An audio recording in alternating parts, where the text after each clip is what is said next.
Bonjour Catherine Millot. Je tenais avant Bonjour Virginie. Je tenais avant toute chose à vous remercier de nous accueillir pour cette conversation autour de votre œuvre.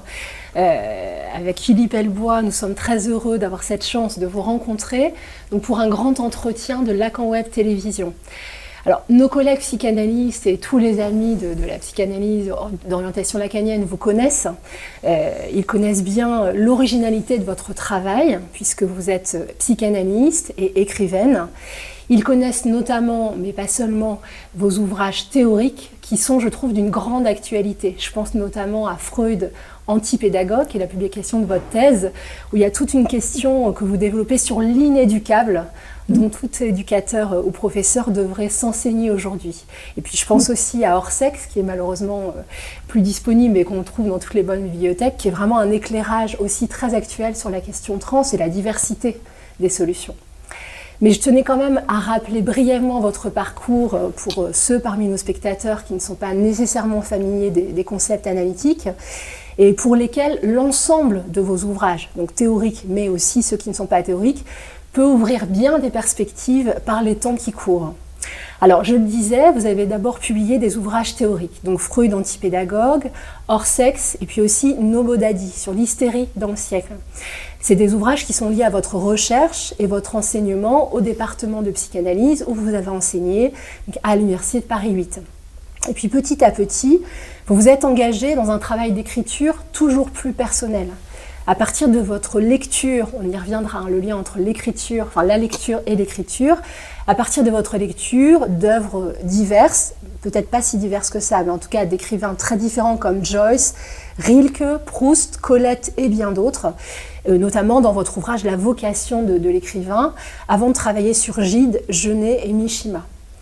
Puis dans un trajet toujours plus intime, à la croisée entre récits introspectifs, clinique et analyse littéraire, à la faveur d'expériences de corps, 3 fois vécues, et que vous rapportez au début d'Abîmes ordinaires. Ce sont des moments de perte du moi, entre extase et angoisse, ce que vous nommez le mystère de la transmutation de l'angoisse, qui a toujours quelque rapport avec le vertige et le trou en cette sérénité contemplative. C'est la quête de ce mystère, de cette liberté inconnue, peut-être à jamais perdue, dont je cherche les clés, dont, comme vous le dites au début de La vie parfaite, qui vous a d'ailleurs poussé à entamer une analyse avec Lacan, nous y reviendrons. Lacan qui nomma ces expériences Gelassenheit, ce terme utilisé par les mystiques, cet abandon, ce terme qui est difficilement traduisible, dites-vous, vous pourrez nous en dire peut-être un peu plus. Alors, pour lancer notre discussion, d'une certaine façon, est-ce qu'on ne peut pas dire que toute votre œuvre part de cette recherche, du désir farouche de retrouver ces états, et que l'écriture est donc aussi la poursuite de votre analyse personnelle, peut-être poussé jusqu'à son terme, on le verra avec un peu Profond Ruisseau, votre dernier ouvrage. Et donc ça part de la lecture, je disais, vous lisez des auteurs très hétéroclites, mais au fond, ce sont des auteurs qui ont une expérience aussi de la déréliction, de l'angoisse et de ce qu'offre l'écriture. Oui, merci, c'est déjà un petit parcours, un parcours éclair des choses. Bon, je vais peut-être parler de l'articulation pour moi entre l'analyse et l'écriture. Oui. Mes premiers livres, c'était, disons, liés en effet à mes fonctions comme enseignante, et c'est une façon aussi de montrer patte blanche. C'est-à-dire, d'abord, Freud Antipédagogue, c'était ma thèse, voilà. Donc c'était quelque chose, un travail obligé, compte tenu de mes fonctions. Et ensuite, les 2 autres ouvrages, c'était une façon de montrer, de faire preuve, disons, de mon assimilation finalement de l'enseignement de Lacan. C'est Hors-Sexe et puis et Nobodadi. Mais alors, en effet, j'ai assez vite abandonné la théorie purement psychanalytique, je dirais, pour travailler sur les écrivains. Alors, et c'est pas, ça a été motivé par un point très précis, c'est que quelque chose de mon analyse avec Lacan était resté à l'état d'énigme. que je n'avais pas pu déchiffrer. Quand j'ai été le voir, c'était pour des problèmes névrotiques, symptômes, angoisse, inhibition, mais pas seulement. J'avais fait une expérience que je décris ensuite dans Abîmes ordinaires, peu de temps avant, c'était 1 an avant, en arrivant dans mon premier poste d'enseignement de la philosophie dans un petit pays près de 90 km de Caen, qui s'appelait Mortain. Déjà, le signifiant mort était un peu perturbant. Et c'est ce que j'ai vécu là dans un certain état qui s'est, comme une ouverture qui s'était produite, dans une ouverture psychique, et qui a duré quand même dans les 2 mois où j'ai vécu sur un certain mode d'ouverture et de liberté, je dirais que je n'avais pas connu auparavant. Et quand j'ai décidé d'entreprendre une analyse, parce que j'étais arrivé à une impasse, d'abord je ne voulais pas rester à enseigner la philosophie à Mortain, je m'étais déprimé, donc il s'agissait de clore cette affaire. Et donc, il y avait ce point de départ-là qui m'avait décidé à faire une démarche, une analyse. Alors, je pensais depuis très longtemps à faire une analyse, mais il fallait en avoir les moyens, gagner sa vie. Et j'y pensais depuis que j'avais découvert Freud avec les 5 psychanalyses quand j'étais en classe de philosophie. Et donc, là, je m'étais dit... Hein? À 17 ans, vous. À 17 ans, oui. Là, je m'étais dit tout de suite que je voulais faire une analyse et puis que je voulais devenir analyste. Les deux étaient venus en même temps. Et la deuxième chose, c'était pas une idée comme ça qui m'avait traversé, c'était quelque chose à quoi je pensais ensuite. Et quand j'avais fait un test avec quelqu'un qui était spécialisé dans l'orientation professionnelle, elle m'avait demandé ce que j'avais, de quoi j'aurais envie sans tenir compte de la réalité, et je lui avais dit psychanalyste. Enfin, je lui avais dit 3 choses. Peintre, parce que j'avais beaucoup fréquenté le peintre Serge Poliakov, dont j'étais très très admiratif. Ça avait été mon introduction là, une introduction magnifique à l'art contemporain. Écrivain et psychanalyste.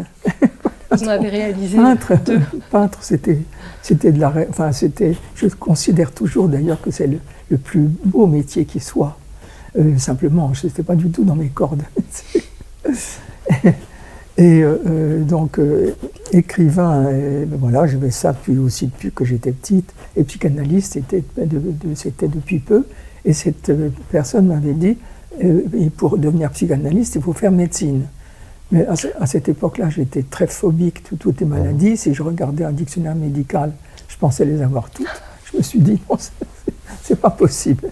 Ça va pas être... Et puis c'était rebutant. Et j'ai préféré faire de la philosophie en me disant, bon...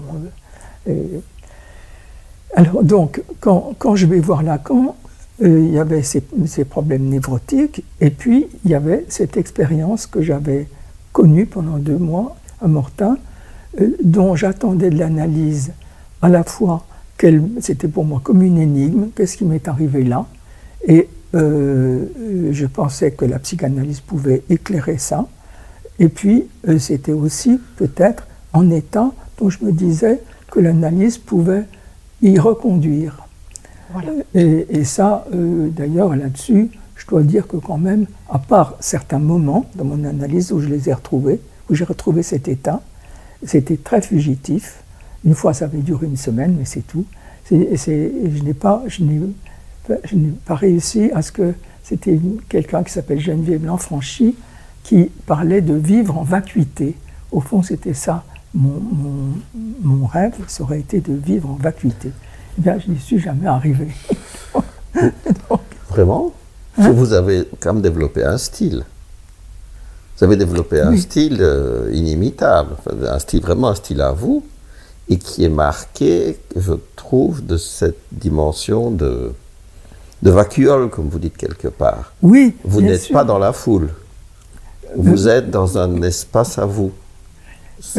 Oui, mais ce n'est pas la même chose que vivre en vacuité. Ce n'est pas la même chose que ce que j'avais expérimenté pendant ces quelques semaines à Mortain, où c'est un vide très particulier, mais très présent. C'est un vide, je dirais presque matériel. Enfin, c'est ça, un vide interstitiel. Interstitiel, voilà. C'est le vide, comme si le vide qui s'étend entre les choses. C'est comme si c'était à cela qu'on pouvait s'ouvrir. Est-ce que vous voudriez nous lire la page 13 de Abîme ordinaire, où vous dites, puisque vous parlez de cette expérience lorsque vous étiez adulte, mais vous aviez déjà vécu ça enfant, hein, la première fois, c'est quand vous avez 6 ans. J'avais vécu, quand j'étais petite, 2 moments de vide, mais d'angoisse. D'angoisse, voilà. Tandis qu'à Mortain, justement, ce n'était pas l'angoisse. Voilà, c'est ça. C'était un et vide donc, à la page 13 de Abîme ordinaire, vous dites comment ces angoisses disparaissent et se renversent en une liberté inconnue. Page 13. Alors, justement, cette angoisse ne se transforme pas en extase, c'est plutôt en sérénité et en liberté. Voilà. Hein, ma question, ce n'était pas quelque chose de l'ordre de l'extase. D'accord, c'est ça. Et j'ai l'impression, d'ailleurs, que souvent on considère que ce dont je parle, c'est de la jouissance féminine. Enfin, beaucoup de gens me renvoient ça. Et moi, je ne vois pas du tout. D'accord, ça serait intéressant qu'on reprenne cette question, parce qu'effectivement... Pour moi, ce n'est pas du tout ça. C'est ça, puisque comme vous avez travaillé sur les mystiques, alors peut-être on va un petit peu trop vite du côté de la jouissance féminine. Oui. Alors, page 13. Oui. Mystérieusement, voilà, ce que quand même je résume avant, j'arrive dans cette petite ville de Mortain, dans la Manche, au volant d'une voiture que je venais d'acheter. J'étais très novice conductrice, et la voiture n'était pas neuve, c'était une voiture d'occasion, et dont les pneus, je n'avais pas vu que les pneus étaient réchappés. Je ne sais pas plus ce que c'est aujourd'hui des pneus réchappés, c'est des pneus qu'on a recouverts d'une petite pellicule de caoutchouc pour ne pas avoir à mettre des pneus neufs. Le résultat, c'est qu'en arrivant à Mortain, après quand même quelque chose comme 500 km depuis Paris, j'ai un pneu un des pneus de ma voiture a explosé, a éclaté. Et donc, évidemment, la voiture, elle part dans tous les sens. Mais heureusement, vous en avez réchappé. Et heureusement, j'en ai réchappé de justesse, il faut bien dire, et d'ailleurs, sans perdre mon sang-froid, c'est-à-dire j'ai fait ce qu'il fallait, c'est-à-dire ne pas freiner. Et j'ai conduit la voiture comme j'ai pu, près d'une petite haie qui l'a bloquée. Donc moi, mais quand même, ça m'avait frappé. C'était vraiment comme si j'atteignais là le comble de la déréliction. Non seulement j'étais envoyé loin de mes amis et de mes proches à Mortain dans la Manche, mais en plus, j'ai failli mourir en arrivant. Donc c'était... donc avoir failli mourir sur la route de mort me semblait me signifier comme un obscur verdict et une non moins obscure remise de peine. Donc ça, c'est quelque chose, cette phrase-là, que je retrouve après, je peux dire, plus de 40 ans, que je retrouve au moment dont je fais état, au moment d'Abîmes ordinaires, que je retrouve peu après mon livre aux solitudes. C'est ça. C'est l'énoncé de ce fantasme autour duquel j'ai tourné pendant toute votre vie et tout mon travail d'écriture. C'est ça. Alors, mystérieusement, dans les jours qui suivirent, toutes mes angoisses disparurent. Une liberté inconnue m'envahit, comme si j'avais acquitté une dette de vie. Un grand vide s'installa. Cela avait commencé par le ciel, comme si un invisible couvercle s'était levé, laissant voir un trou sans fond. Le firmament était-il jusqu'alors encombré par le souci de soi, comme par un œil qui ne se fermerait jamais? Puis le vide s'était étendu, élargissant le monde et l'ouvrant de tous côtés. C'était un vide quasi matériel, interstitiel, séparateur. Il régnait dans les intervalles entre les choses, comme un cristal où chacune rayonnait dans son isolement. Car c'était un vide magnificateur. Il faisait naître un autre espace et un autre temps d'immobilité vibrante, où l'on cessait d'être en avant de soi-même, toujours un peu ailleurs. Tout est là, simplement, et rien ne manque, là où le rien est devenu l'évidence, et la présence se fait plus aiguë sur fond d'une absence telle que l'au-delà s'en trouve dissipé. Le monde en est comme éclairé d'une lumière plus intense. Voilà, je dis plus loin que c'était le vide entrevu à Budapest et à Helsinki quand vous étiez enfant. Quand j'étais enfant, voilà. Le vide d'une solitude radicale, mais dont le signe se serait inversé, l'angoisse ayant fait place à une paix inconnue. Voilà, c'était... donc c'est avec cette expérience donc, que je suis arrivé chez Lacan, enfin, que j'ai apporté, c'était sur le mode, enfin dites-moi, qu'est-ce qui m'est arrivé là?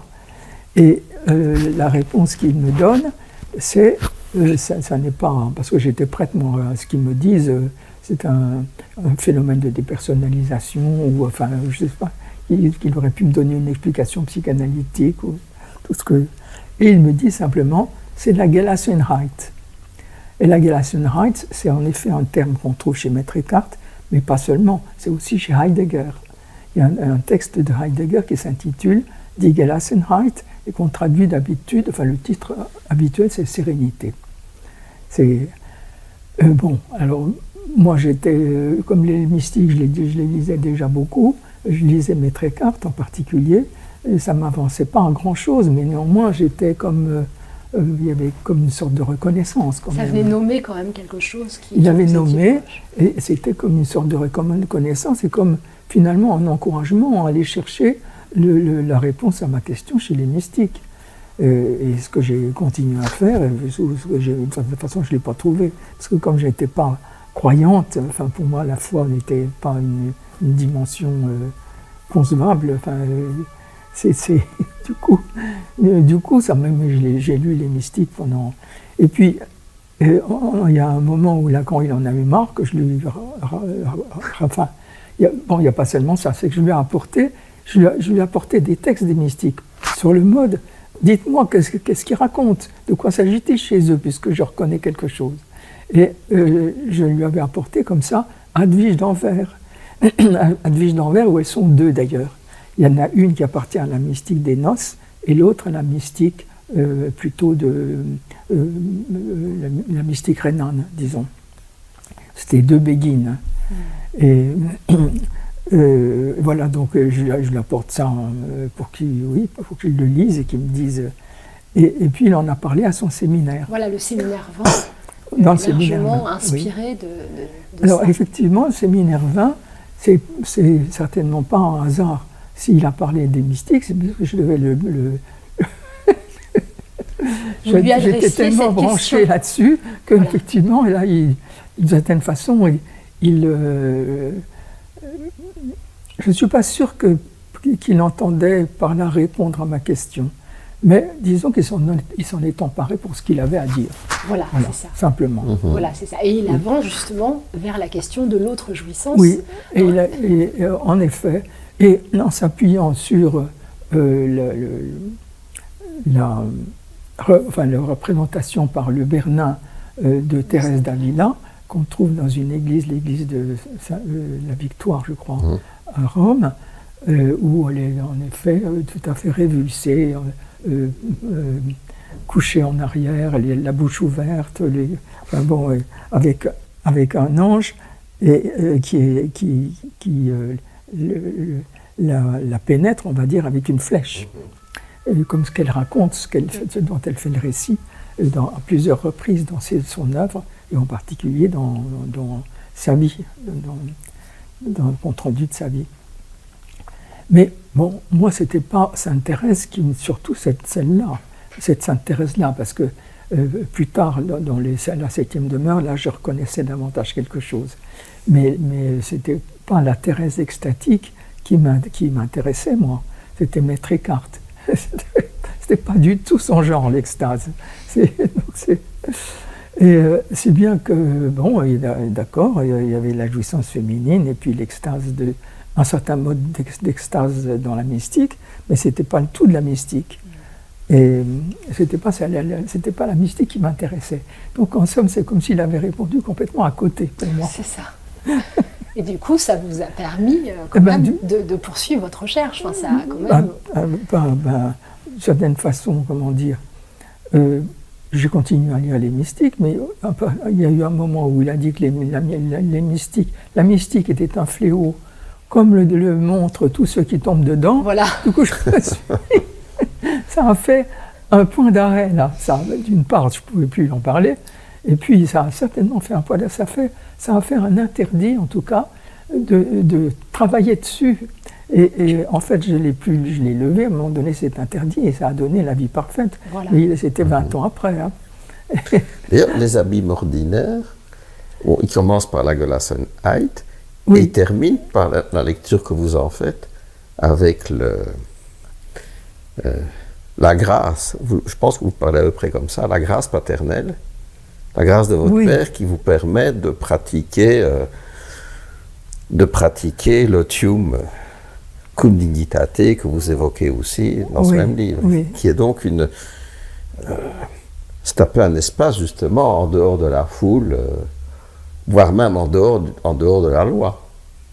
Oui, parce que votre Père vous exhortait, dites-vous, à vous mettre en dehors de la loi sexuelle même. Vous évoquez ça. Enfin, en tout cas, pour ce qui est de la scolarité, en effet, j'ai eu un parcours particulier parce que mon père était diplomate, donc on se retrouvait dans des pays où il n'y avait pas d'école française, comme en Hongrie quand j'avais 6 ans, et puis en Finlande quand j'avais 12 ans. Donc dans des moments, le début de la scolarité à 6 ans, et puis 12 ans c'est le début du secondaire. Donc sans école, qu'est-ce qu'on fait? Alors soit on me met on aurait pu me mettre en pension, et beaucoup d'enfants de diplomates se retrouvaient en pension. Et moi, ça a failli me pendre au nez parce que quand on est revenu de Budapest, je m'étais mise en tête d'aller à Notre-Dame-de-Sion, pensant retrouver une petite fille dont j'avais connu les parents et que je l'avais connue, elle, à Budapest. Je m'étais dit, c'est bien cette école, je vais pouvoir la retrouver.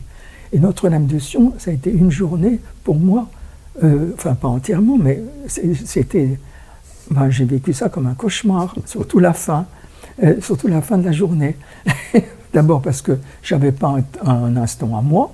On passait d'une leçon de couture à une leçon de grammaire, et puis une demi-heure de récréation. Je n'avais pas trouvé la petite copine en question, évidemment, qui était dans une autre classe.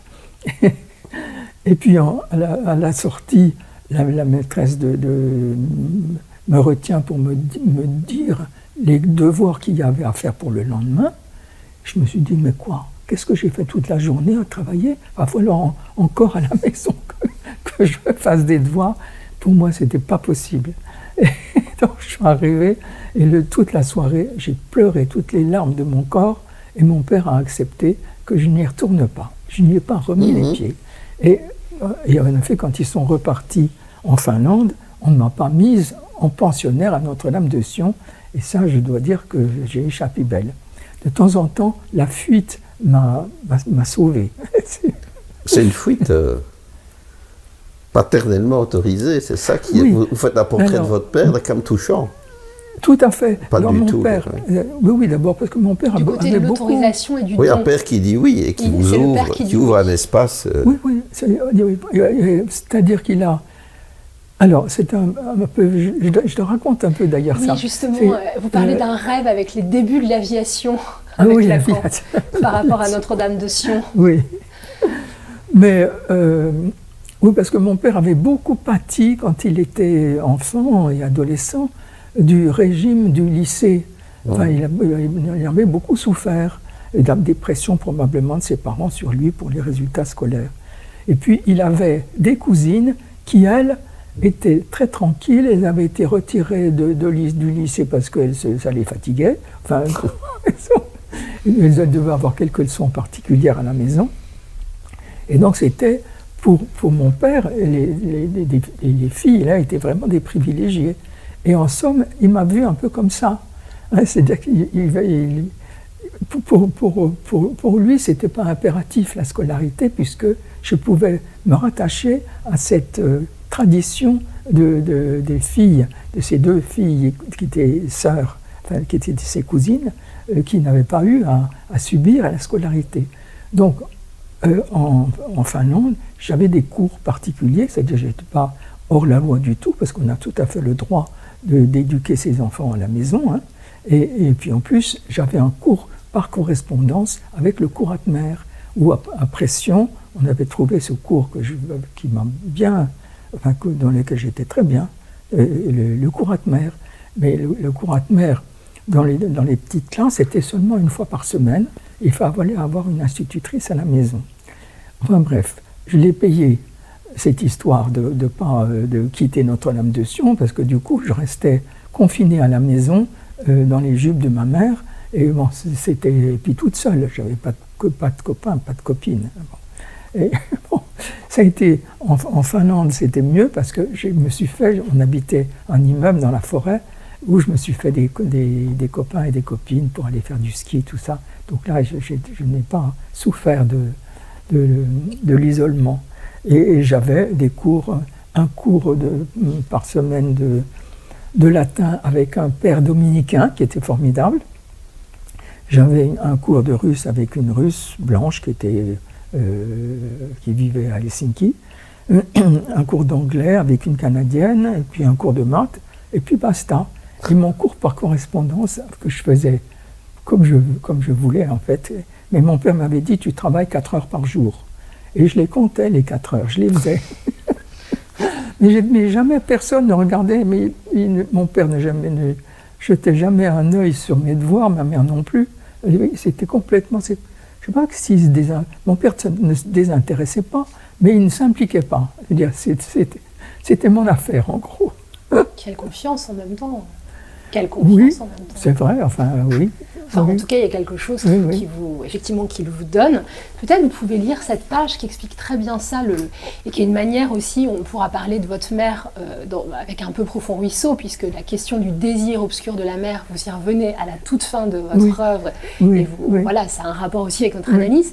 Mais là, vous dites quelque chose d'intéressant sur la fonction essentielle du père, que vous reliez à la loi, mais d'une façon qui me semble un petit peu à côté de la façon dont Lacan développe le nom du père. Si vous voulez bien lire le bas de la page 146 et la page 147.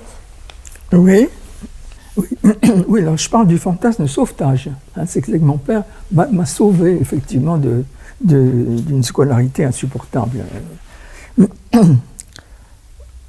Oui, mais plus fondamentalement, ne met-elle pas en scène une fonction essentielle du père qui est de libérer de la mère? Fonction plus cruciale encore lorsqu'il s'agit d'une fille. Être sauvé, c'est avant tout être sauvé du maternel, être désassujetti, arraché à la servitude et à la dépendance à l'égard de celle-ci. Et peut-être faut-il mettre au compte du maternel toutes les formes de l'envahissement, les devoirs, les contraintes, les obligations et les sanctions, les exigences sans limite, ce qu'il y a de totalitaire dans le règne de la loi sans la grâce. Le rôle du père ne serait-il pas d'apporter une limite à l'empire de la loi où tout se paie toujours et d'ouvrir un espace de gratuité, un champ libre? Oui, en effet, alors, par ailleurs, mon père, quand même, il ne m'a pas beaucoup sauvé du maternel, hein, à part ça. C'est-à-dire que j'étais quand même bien... il m'a bien coincé du côté de ma mère. Mais bon, quand même, ce que je mets au compte du maternel, c'est-à-dire les contraintes, les devoirs et tout ça, je pense que c'est effectivement plutôt la loi maternelle, ça. Tout à fait. Et en effet, de ça, il m'a dégagé, je pourrais dire définitivement. C'est ça. C'est-à-dire que j'ai jamais... Et donc là, c'est une figure de l'autre qui n'est pas la même que l'autre mystique, on pourra y revenir tout à l'heure. C'est pas la même figure, cette présence du Père qui donne la grâce, c'est pas la même chose que est-ce de grand tabaret qui vous intéresse, que vous êtes allé chercher chez les mystiques. Et peut-être que ça permet d'y accéder, enfin c'est une question. C'est-à-dire que c'est le maternel, c'est on va dire, disons, la loi totalitaire qui se trouve Barré. Tout à fait. Donc c'est ça, c'est l'autre. Barré, c'est ça. En effet, c'est une lecture à moi de la castration de l'autre. Mais bon, je pense que c'est pas... Ça, j'ai repris un peu ça à propos de Sade. Il y a quelque chose de ça chez Sade. Oui, donc c'est ça. Dans cette page, vous dites aussi qu'une nuit, au cours de mon analyse avec Lacan, j'avais fait un rêve exact pendant de celui de la condamnation à mort. Je sortais de ma maison tranquille, au dehors tout était lumière, et il me venait alors à la pensée que la vie était un don gracieux qui ne se refusait pas. Quelque chose là quand même s'ouvre en dehors des jupes maternelles et de cette prise. Oui, effectivement, il y avait ce thème tout d'un coup de la condamnation à mort qui avait été en quelque sorte, je peux dire, actualisé par cet accident que j'avais failli avoir grave. Tout à fait. Et donc tout ce passage est connoté de cette question de l'ouverture, du don de la vie, de la grâce, et au fond, au moment de la condamnation à mort, quelque chose s'ouvre.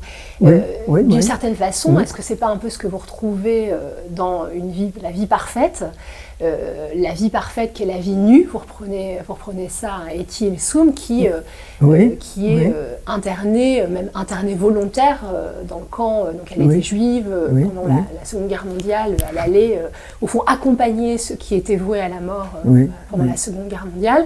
Jeanne Guillon est enfermée, Simone Veil, elle est enfermée d'une certaine façon. Jeanne Guillon est enfermée à la Bastille. Elle est enfermée à la Bastille.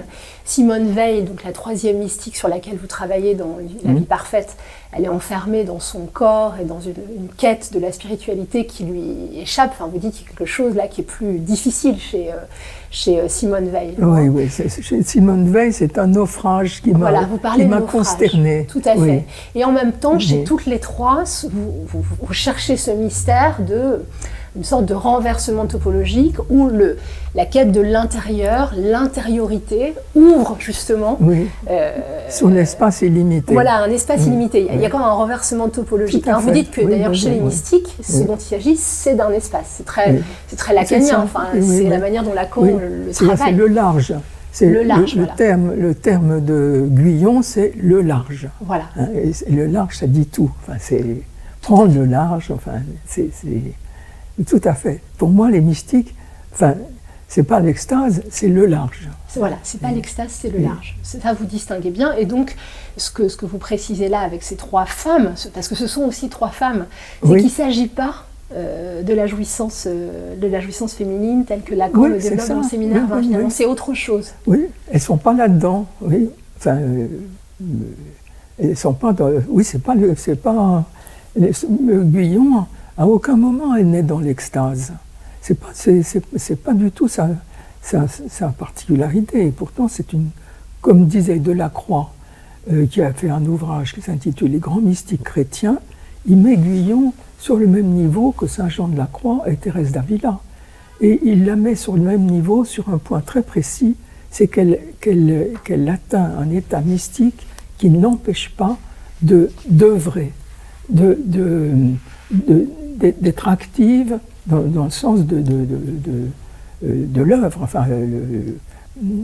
Thérèse d'Avila n'a pas arrêté de fonder des monastères, et quant à Guyon, elle voulait aussi répandre son moyen court, le moyen de faire oraison. C'est pour ça qu'elle s'est retrouvée à la Bastille. C'était mal vu. Alors, vraiment, oui, comme vous dites, vous ne parlez pas tant d'extase. Il m'a été sensible à la place que vous faites, on en parlait tout à l'heure, au tourbillon. Oui. Parce que dans le fond, cette place à part, vous parlez quelque part de l'apartisme d'ailleurs, l'apartisme de Lacan, mais cette place à part, dans laquelle c'est votre grâce, c'est la grâce que vous avez reçue. Dans le fond, cette place à part, en même temps... La permission d'être à part. Oui. Il y a en même temps, moi j'ai aimé ça, c'est que vous en indiquez le prix, l'envers réel, et que vous nommez tourbillon. vous évoquez plus d'une fois dans votre œuvre, j'ai regardé, c'est quasiment... Dans chaque livre, vous évoquez souvent la métaphore du tourbillon, du siphon, du maelstrom. Vous évoquez souvent la fameuse nouvelle d'Edgar Poe, Une descente dans le maelstrom. Vous dites même, effectivement, un trou, ça fait tourbillon. Et c'est frappant. D'ailleurs, Lacan évoque quelquefois aussi le tourbillon. J'étais frappé de ça. Oui, bien sûr. Mais, le tourbillon, je peux dire, je dirais une image du réel. Hein. Oui. C'est quelque chose qui... Mais c'est quelque chose, je dirais, dont il faut arriver à s'approcher. À s'approcher sans se laisser engouffrer et sans tomber dedans. Mais qu'il y a nécessité de s'approcher de ça. Peut-être dans l'analyse, d'ailleurs, ou dans l'écriture. Oui. D'ailleurs, si on avait eu la vie avec Lacan ici, dans la page 60, il y a une page où vous définissez le style Lacan en tourbillon. Là, j'ai beaucoup aimé. Vous auriez peut-être pu lire ce passage-là, si c'était possible, parce que vous le liriez mieux que moi. Vous évoquez un passage sur la mort et le désir de dormir, une question que vous lui avez posée, et vous faites un commentaire de la façon dont il vous explique la chose. C'est la page 69. Allez relire. Ce texte, il a paru sous le titre Improvisation, désir de mort. C'est des notes que j'avais prises au moment où Lacan avait commencé à répondre à ma question. Je les ai gardées.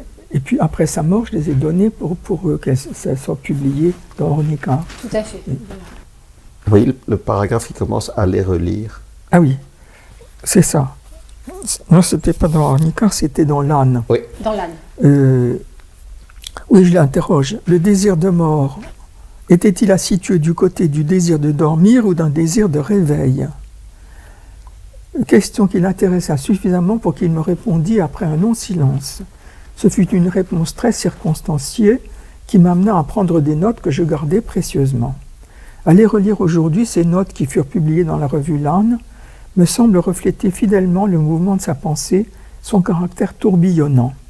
Il avançait dans sa réflexion jusqu'à rencontrer une impasse et repartait dans un autre développement qui conduisait de la même façon à un point de butée, l'ensemble circonscrivant une zone où la pensée s'affronte à un impossible qui fait trou ou siphon. Bon, voilà, je pense que là c'est le point de réel qu'on a à approcher dans l'analyse et que moi j'ai essayé d'approcher dans l'écriture aussi. Voilà, c'est un point de structure. Quoi. Voilà, c'est ça. On observe, et j'ajoute qu'on observe dans Freud la même chose, on observe dans de nombreux textes de Freud un mouvement comparable d'approche réitérée des impasses par lesquelles on cerne le réel. C'est d'ailleurs quelque chose de semblable que l'on retrouve dans la progression d'une cure analytique. Là, ça, je souscris encore entièrement.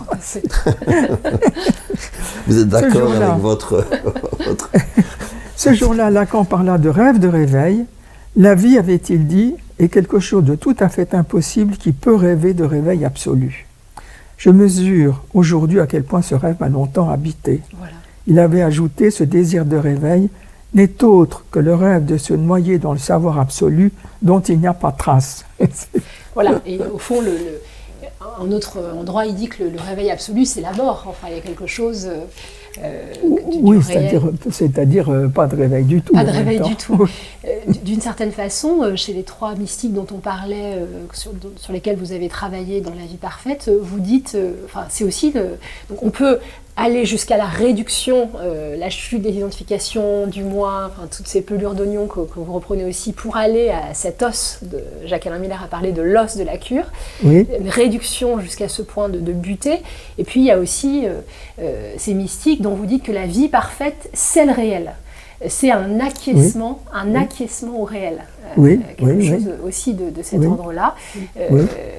Qui est au fond se confronter à un impossible. Enfin, il y a quelque chose d'aller jusqu'à cet impossible, contre l'impuissance, comme dit Lacan.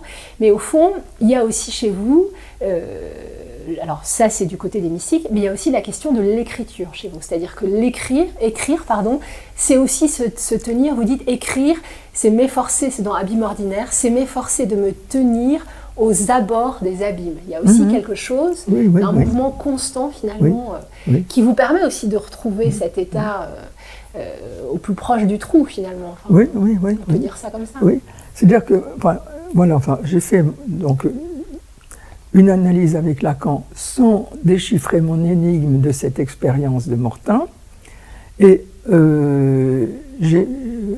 ensuite j'ai repris mon analyse avec Brigitte Léméraire, et en même temps, j'ai commencé à écrire La vocation de l'écrivain. Et mon idée, c'était, c'est déjà ce à quoi renvoie La vocation de l'écrivain, mon idée, c'était que ce qui fait que quelqu'un se met à écrire, c'est qu'il a affaire à une énigme, une expérience énigmatique qu'il cherche à déchiffrer. Et c'est comme ça que j'ai pris toute une série d'auteurs qui avaient des expériences extrêmement diverses, mais c'était chez Rilke que je trouvais ce qu'il y avait de plus proche de ce que j'avais pu moi-même vivre. Il y a un auteur qui manque, et je ne sais pas pourquoi je n'ai jamais écrit sur lui, parce que c'est chez lui que je retrouve le plus clairement cet état que j'ai connu pendant 2 semaines à Mortain, c'est Musil, l'autre état de Musil. L'autre état de Musil, si vous pouvez vous y reporter, c'est ça que je voulais retrouver et pouvoir installer définitivement. Et je n'ai pas réussi. Mais au fond, vous n'avez pas réussi, donc c'est cet impossible qui fait aussi votre travail d'écriture, qui donne lieu à ce travail. J'ai écrit, en effet. Écrire, ça a été motivé par cette tentative de déchiffrer l'énigme de cette expérience à travers... Alors, c'est là où, d'une certaine façon, j'ai transféré, d'une certaine façon, il y a eu, à la fin de mon analyse avec Lacan, un moment où quelque chose de mon transfert aux analystes a chuté.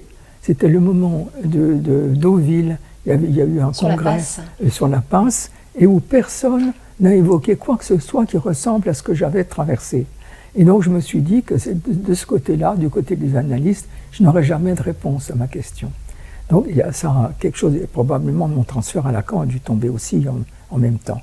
Et j'ai transféré sur des écrivains qui, eux, avaient connu ce genre de choses et qui en avaient parlé d'une certaine manière dont j'espérais qu'elle pourrait m'éclairer. C'est ça. Et donc c'est là-dessus que j'ai travaillé la vocation de l'écrivain. Après, j'ai pris Gilles Janet-Mishima, et puis ensuite dans Abîmes ordinaires, où j'avais travaillé sur Rossellini, Tolstoï. Là, j'ai éprouvé le besoin de dire ce qui me poussait, quel était ce que j'étais en train de fabriquer quand j'écrivais, quoi. Et c'est là où que je raconte cette expérience, et puis le fait que j'ai cherché à la déchiffrer.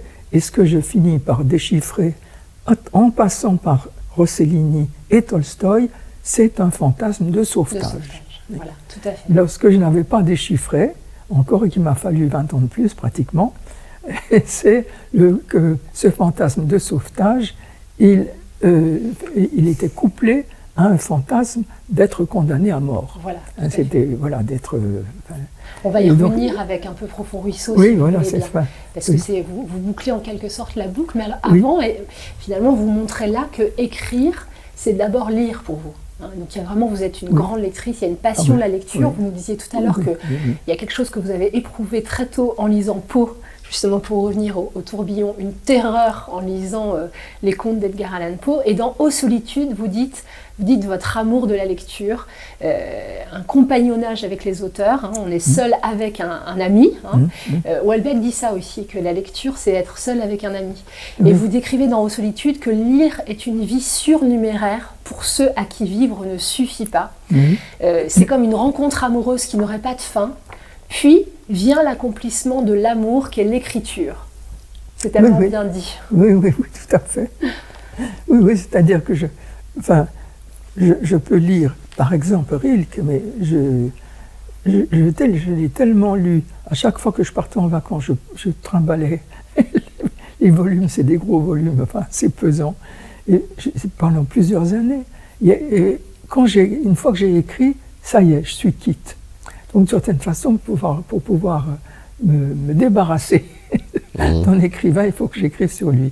Et c'est ce qui est en train de m'arriver, bien que j'ai l'impression d'avoir bouclé la boucle avec un peu Profond Ruisseau, d'avoir en tout cas terminé ce parcours analytique et terminé de déchiffrer mon énigme, je dirais. Je pense que là, j'en ai fini avec ça, même si il reste toujours des choses mystérieuses. Hein. Là, je suis prise en ce moment dans une lecture un peu compulsive d'un auteur que je ne nommerai pas aujourd'hui.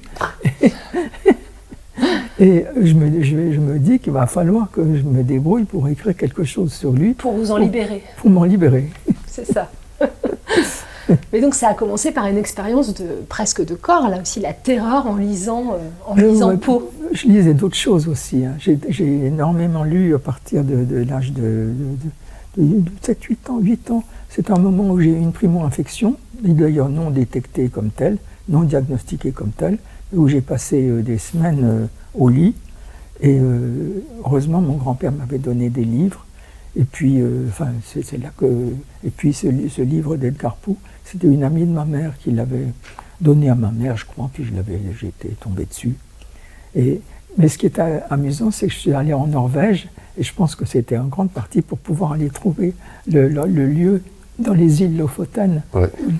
Et qui n'est rien du tout. Vous dites quelque part qu'on va... Le Maelstrom. Alors il paraît que c'est parce que je l'ai vu à un moment donné où il n'y avait pas de cette espèce de truc. Oui, c'est ça. Mais qu'en même temps, ça peut arriver.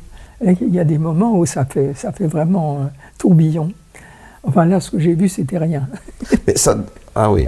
Que ça donne un peu l'atmosphère que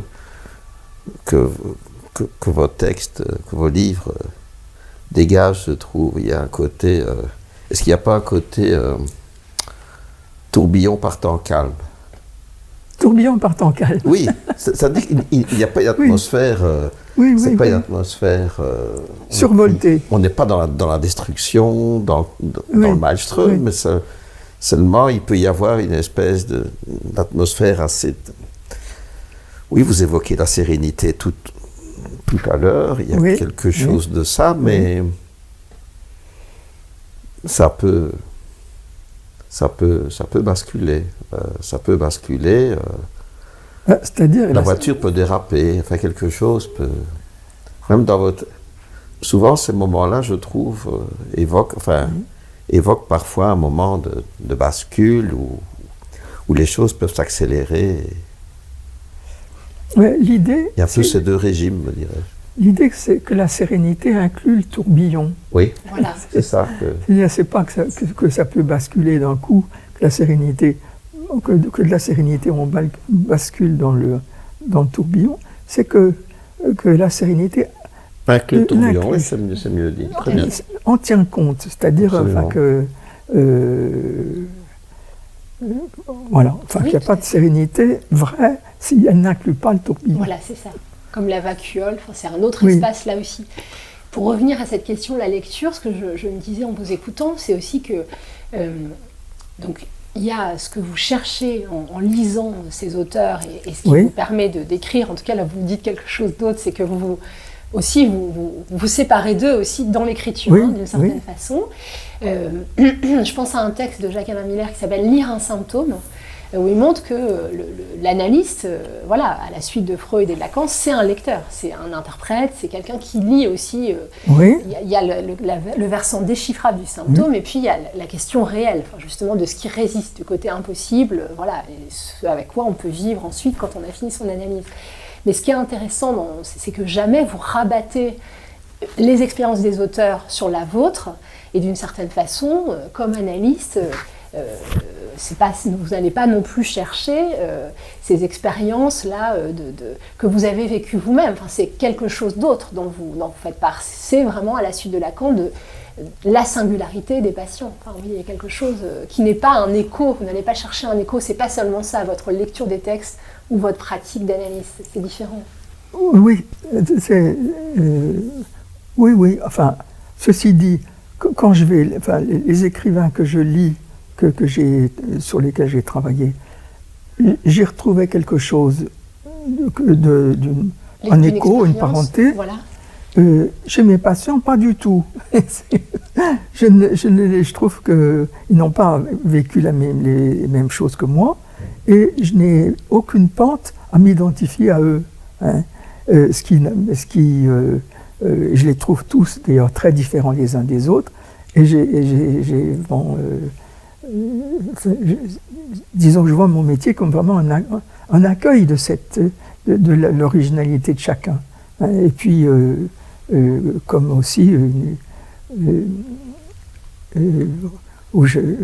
comme ce que je disais, j'essaye de faire comme Freud faisait avec son fils, c'est-à-dire de dénouer les liens qui peuvent les entraver. C'est-à-dire ça, c'est un travail de dentelle presque. Mais le travail de dentelle, c'est le contraire de la dentelle. La dentelle, on fait des nœuds, voilà, et là, on les défait. il s'agit de défaire les nœuds. Et donc, on fait un travail de dentelle comme ça. Enfin, pour moi, c'est ça le métier. C'est ça. Et en cela, vous avez vraiment été formé par Lacan, enfin vous en témoignez dans La vie avec Lacan, notamment à un moment donné, vous parlez de ces présentations de malades, comme on disait à l'époque, et vous dites qu'il y a loin de tous les clichés sur le fait d'exposer un patient, etc., qu'il y avait comme ça une présence de Jacques Lacan à la singularité de ses patients, où vous dites ce point où Lacan se tenait dans son rapport à l'autre était celui de l'irréductible solitude de chacun, voisin du lieu où l'existence confine à la douleur. Ah oui, je crois qu'effectivement, c'était très fort chez Lacan, ça. C'était très, très, très présent. On sentait qu'il était en prise directe avec cette douleur d'exister, sans l'éprouver, je veux dire, enfin, sans l'éprouver plus que de raison, je dirais, mais c'était peut-être le point de tourbillon central, quoi. Enfin, oui, ce rapport vraiment au réel qui met toute sa vie, enfin, il se rapproche avec les nœuds, mais il va toujours plus près. La douleur d'exister comme rapport au réel aussi, oui. Alors pour dire, comme il a dit à Louvain, qu'on supporte tout ce qu'on supporte cette vie uniquement parce qu'on sait qu'il y a la mort derrière, il faut avoir un rapport authentique à la douleur d'exister pour ça, et s'en apercevoir. Tout à fait, oui. Et c'était là, en effet, c'était, je dirais, avec ça qu'il rencontrait les gens. Et en accueillant ça. Oui, c'est frappant, même la première séance avec lui, vous mettez l'accent sur cet accueil.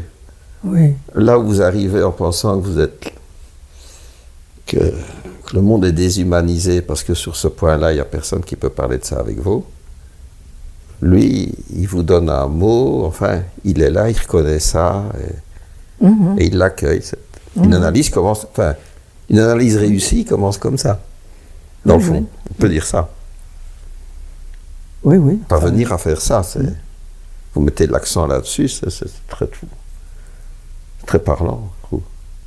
Vous parlez vraiment de sa présence qui n'est pas, enfin vous le dites dans votre pratique, il ne s'agit pas d'aller retrouver chez l'autre, chez son patient, un écho, il ne s'agit pas non plus de le conduire à ressembler à son analyse, ça a été vraiment une bataille de Lacan. Même de le conduire là où moi j'ai voulu aller en analyse. Là, vous avez voulu aller. Chacun est libre de choisir son parcours, de s'arrêter quand il veut, de parler plus loin qu'eux, etc. Et donc vous parlez de cette présence à la singularité de chaque patient. Et à propos de la solitude féminine, vous avez dit un jour, vous n'êtes pas la seule, ça ne vous fait pas moins seule. Oui, c'est Lacan qui m'avait lancé ça, au début de l'analyse. Oui. Voilà, c'est ça. Mais je ne me souviens plus à quel propos. Ça a été le blackout. Donc ça, c'est une dimension de l'analyse qui va bien au-delà, ou du moins qui est ailleurs que de la résolution de l'énigme. Vous évoquez la résolution de l'énigme. À un moment, à Deauville, vous êtes rendu compte que toute cette bande d'analyse, dans le fond, l'énigme, votre énigme, ils étaient à des années-lumière de ça. Mais en même temps, ce que vous évoquez là, cette présence à la singularité, à la vôtre, qu'avait Lacan, eh bien, cette présence, c'est autre chose que de résoudre une énigme. Oui. Dans le fond.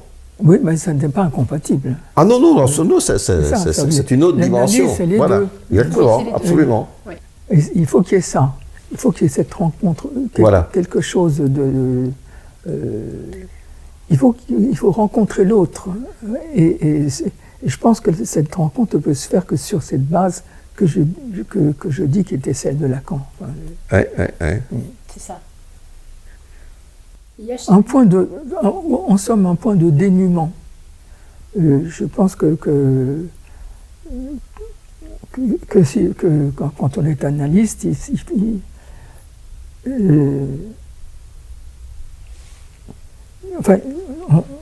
faut être dans un rapport de dénuement. De destitution. Absolument, oui, tout à fait. Dénuement, oui, tout à fait.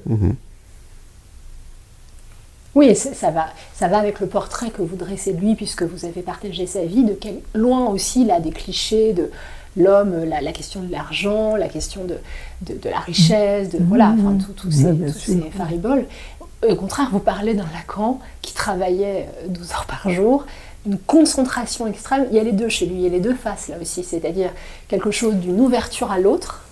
Il était très présent pour ses proches et en même temps une réduction à l'os, surtout au moment où vous le rencontrez dans les années 70, qui est la fin de son enseignement, une réduction à l'os et de son style et de sa présence, et il y a quelque chose comme ça de très... que vous rendez très vivant, vous le rendez très vivant dans cette concentration-là qu'on retrouve aussi dans son écriture. Mais oui, la réduction à l'os, en effet, oui. Et en même temps, vous témoignez sur l'écriture de Lacan, de comment il travaillait. Peut-être vous pouvez en dire un petit peu plus sur. Et vous parlez d'un texte qui est apparu sous la forme dans Ronicar, un texte où il vous le donne, vous le trouvez assez limpide. Non, qui était paru dans. C'était pas Ronicar, c'était. Dans Silicette. Ah oui, Silicette, excusez-moi. Tout à fait. C'était L'Étourdi. C'est L'Étourdi, oui. L'Étourdi, il m'avait fait lire une première version. Je ne sais pas pourquoi il me l'avait fait lire, j'avais aucun commentaire à pouvoir lui faire. Et puis après, j'ai lu la seconde version. Et ce que j'ai vu, c'est qu'en fait, la première, il l'avait mise de côté ou mise au panier. Et puis, la deuxième version était un peu plus compliquée que la première, mais au sens justement de la complication. Voilà. C'est-à-dire que c'est que... que chaque phrase était investie était surdéterminée. Il y avait le sens, il y avait une surdétermination du côté du sens, c'est-à-dire un usage de la polysémie, et c'est comme si, il a rajouté une couche, si vous voulez, à chaque fois. Et il y a eu 3 versions, je crois. La 3e version est à peu près incompréhensible. Tellement il a rajouté de couches. Mais au fond, pas pour la rendre incompréhensible, mais pour jouer de l'équivoque. Vous dites qu'il procédait par condensation, surdétermination et équivoque. Le texte devait ensuite être littéralement déplié par le lecteur. Oui, c'est vrai. Oui. Et là, ça va aussi avec sa dernière théorie de l'interprétation, avec la question de l'équivoque. Oui, tout à fait. C'est-à-dire qu'effectivement, je pense que il pensait qu'il fallait procéder avec l'équivoque, que ça soit dans l'écriture ou que ça soit dans l'interprétation. C'est ça. Et donc, on touche un peu à la fin de cet entretien et on voulait boucler un petit peu la boucle de la façon aussi vous le dites vous-même, il y a quelque chose quand même qui est tombé, mais finalement qui était resté inentamé après votre analyse avec Lacan. Donc il y a d'une part ce fantasme de sauvetage, vous aviez pu saisir un certain nombre de choses, mais d'autre part, il y a quand même quelque chose qui serait plus du côté de double face des mystiques. Vous en parlez dans Un peu profond ruisseau, où à la faveur d'un questionnement à propos de Haute Solitude à Bruxelles, une des collègues, qui est aussi une analysante très éclairée, disons, vous lance une question en vous disant, mais au fond, ce que vous saisissez des mystiques dans cette ouverture sur la nature, sur quelque chose du large, c'est aussi une force d'anéantissement.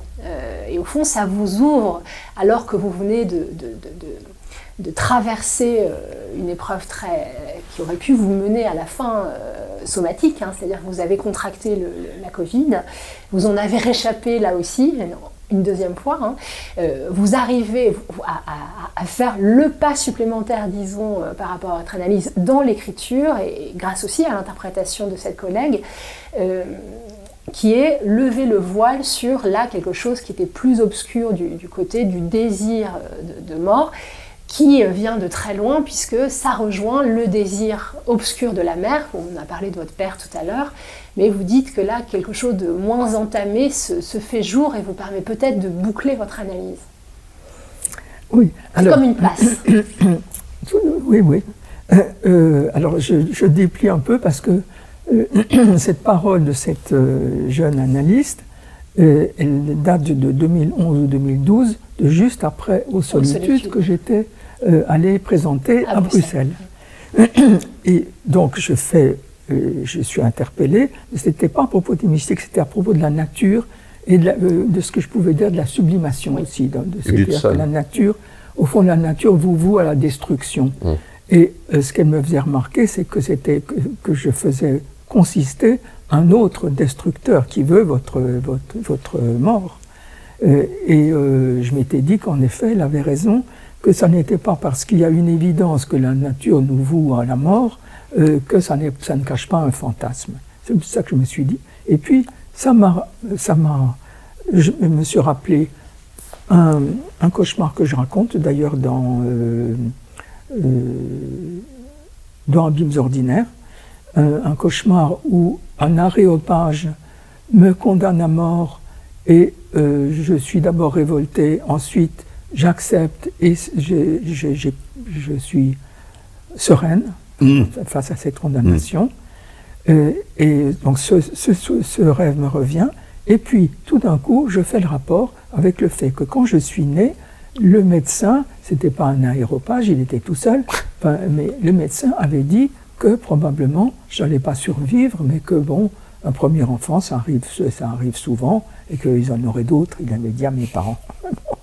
Et j'avais une jaunisse qui était liée à une incompatibilité rhésus. Donc c'était une jaunisse un peu plus grave que celle que les nouveau-nés ont souvent. Et puis c'était la guerre, enfin le dernier jour de la guerre, puisque je suis né le jour de la libération du village où je suis né. Et donc il y avait pas. C'est pour ça que ma mère n'avait pas pu aller dans une clinique. Elle devait aller. Elle était restée dans la maison paternelle où elle a accouché avec ce médecin de famille comme ça qui avait fait de son mieux. Et d'ailleurs il a fait de son mieux parce que d'abord il m'a privé du lait maternel, ce qu'on fait dans ces cas-là. Et puis après, là je commençais à décliner sérieusement. Et puis ensuite, il a dit de recommencer l'allaitement. Et puis voilà, j'ai été tiré d'affaire. Mais donc voilà, c'est cette condamnation à mort initiale que j'avais d'ailleurs tout de suite évoquée dans mon analyse avec Lacan. J'étais arrivé un peu avec ça en disant que peut-être qu'au fond, parce que ma mère en parlait beaucoup, souvent elle était revenue là-dessus. Mon père pas. J'avais dit que peut-être que mes parents qui avaient souhaité avoir un garçon, ils avaient bien pu avoir un vœu de mort à ce moment-là, et Lacan avait approuvé. Donc, je me souviens d'avoir traversé la cour du 5 rue de Lille en larmes et tout ça, et après je m'étais trouvé bien ridicule.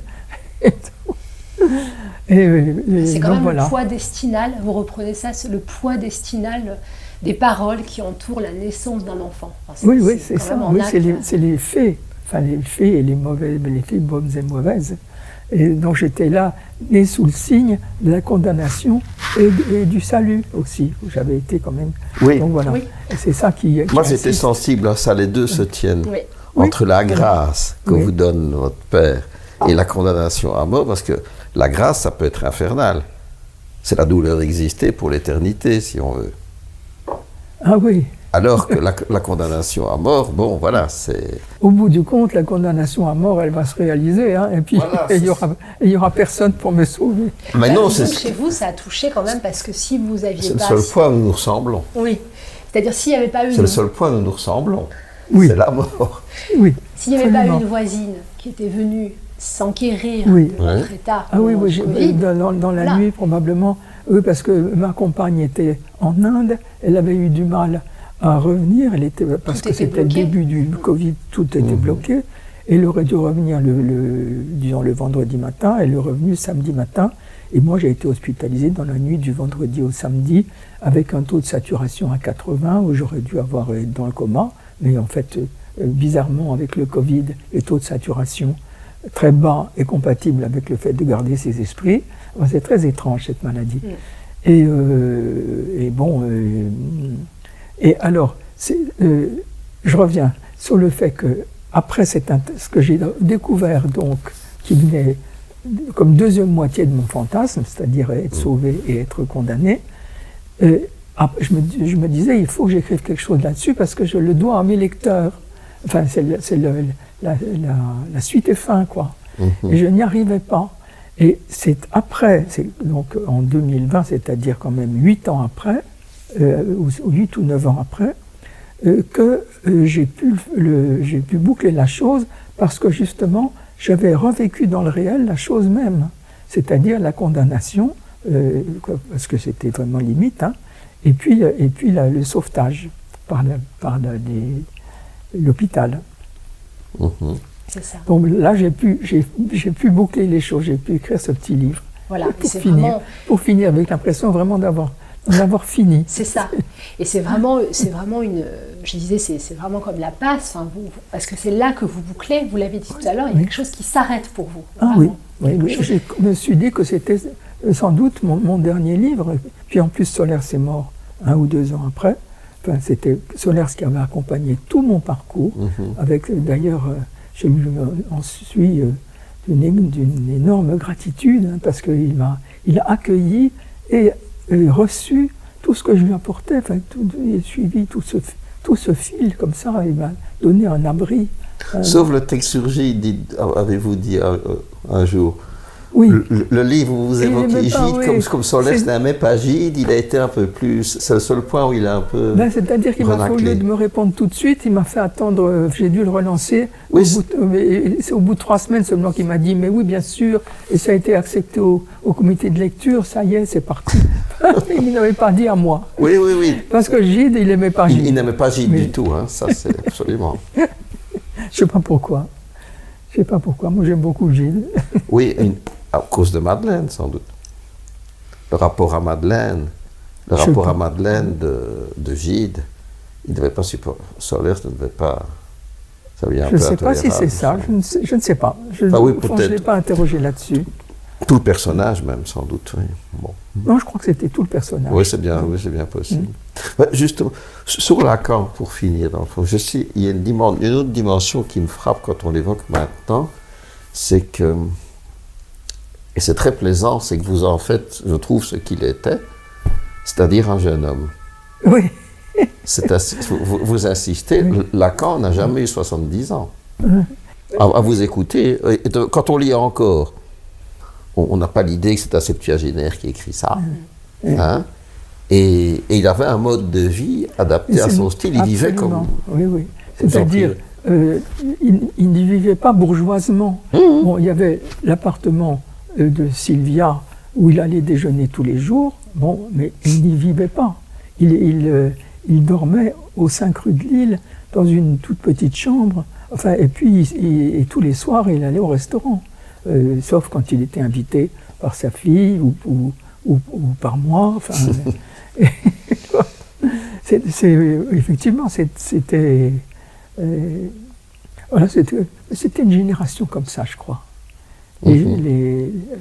La génération de Lacan, c'était des gens qui pouvaient vivre. Je pense qu'il ne devait pas être le seul dans dans son genre. On retrouve cette vivacité chez vous, enfin, cette ouverture. On voit bien comment vous avez traversé.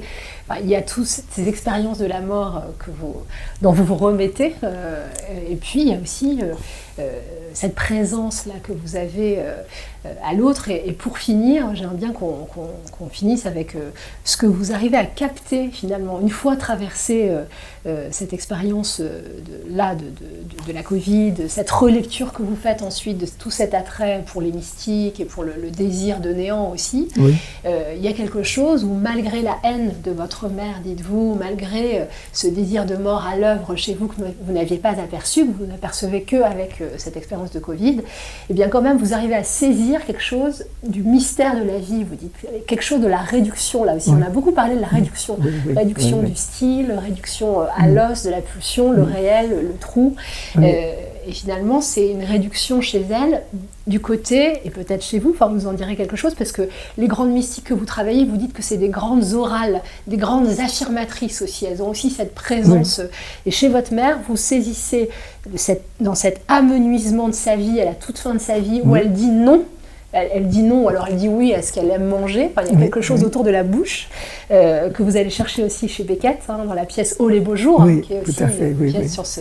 que aussi là, avec votre lecture elle était Beckettienne, ma mère. Beckettienne, votre mère. Mais enfin, c'est quand même quelque chose d'arriver justement à l'énigme de ce que c'est que la vie. Et finalement, vous dites qu'il y a l'énigme de la mort, mais la vie, on n'en sait pas beaucoup plus. L'énigme du désir de vie. L'énigme du désir de vie. Voilà. L'énigme du désir de vie, qu'est-ce que c'est que ça? Voilà. Et peut-être effectivement, je réfléchissais en fait, hier soir en pensant à votre venue, je me disais que cette réduction à l'os, que l'os, en fait, c'est le désir de vivre. Et que c'est peut-être ça l'os, enfin, le truc irréductible. Voilà. Ça, alors bien sûr, il y a un moment donné où ça s'arrête. Mais je me dis que c'est ça. Voilà. Et il y a un auteur pour ça que je trouve merveilleux, c'est Beckett, que je cite. Quand il parle, je cite une phrase, je ne me souviens plus d'ailleurs d'où je l'ai extrait, mais je le cite à la fin de... Un peu profond ruisseau. Un peu profond ruisseau.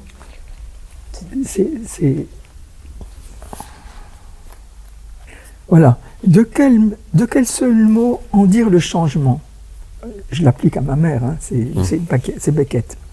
Attention, moindre. Ah, le beau seul mot. Moindre. Elle est moindre. La même, mais moindre. Pire moindre.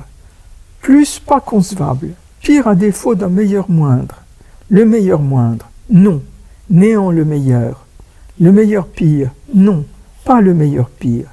Néant, pas le meilleur pire. Moins meilleur pire. Non le moins. Le moins meilleur pire. Le moindre jamais ne peut être néant. Jamais au néant ne peut être ramené. Jamais par le néant annulé. Inannulable moindre.